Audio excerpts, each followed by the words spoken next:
Hormuz में जारी तनाव के बीच ट्रंप का ये बयान ओमान की टेंशन बढ़ाने वाला है। बल्कि यूं कहिए कि खाड़ी का ये छोटा सा देश ईरानी सुप्रीम लीडर मुज्तबा खामेनेई और अमेरिकी राष्ट्रपति डोनाल्ड ट्रंप की जिद वाली जंग के बीच फंसा।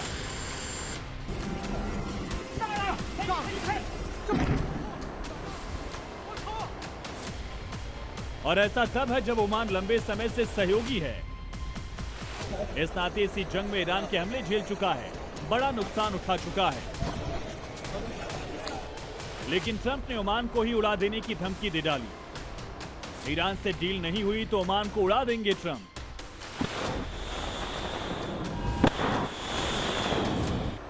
ट्रंप का यह बयान ऐसे वक्त में आया जब इस्लामाबाद में होने वाली बातचीत टलने के बाद ओमान मध्यस्थता के लिए तैयार हुआ। ओमान के प्रतिनिधि ईरान और अमेरिका के बीच संवाद बनाए हुए हैं। ऐसे में सवाल उठता है कि ओमान पर ट्रंप ने क्यों भड़ास निकाली।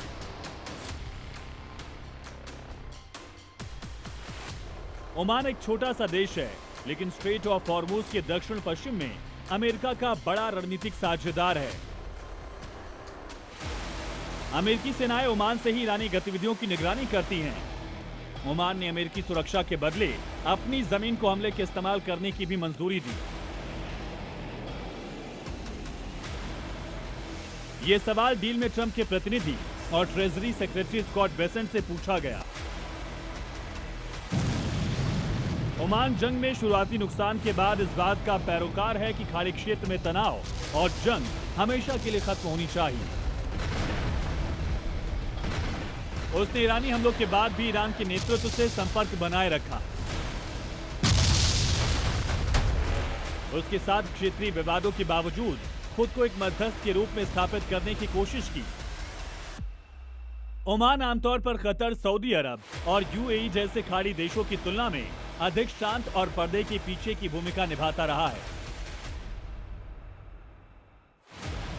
फरवरी में ईरान पर हमले से पहले भी ओमान के सुल्तान हैथम बिन तारिक और विदेश मंत्री सैयद बद्र बिन अल बुसैदी ने बातचीत के लिए समय मांगा था।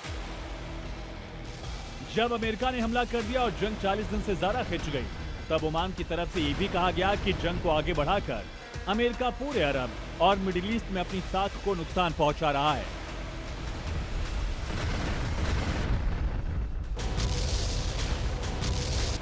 अल बुसैदी ने यहां तक कह दिया कि ईरान को जो भी कह लें, युद्ध उसकी तरफ से नहीं शुरू किया गया। तो ओमान का यही रुख क्या ट्रंप को खटक रहा है? ब्यूरो रिपोर्ट, जी मीडिया।